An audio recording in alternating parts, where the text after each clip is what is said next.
college, I was obsessed with the image. I would study DPs whose pictures had this box office look and wonder how the hell did they get that? I had Instagram collections called stills, color, behind the scenes, and lighting.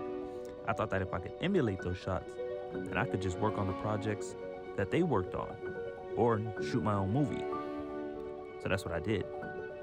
I've always known that to be the best, you have to be obsessed. I'm not so much of a perfectionist now that delays things. I understand that output is more important.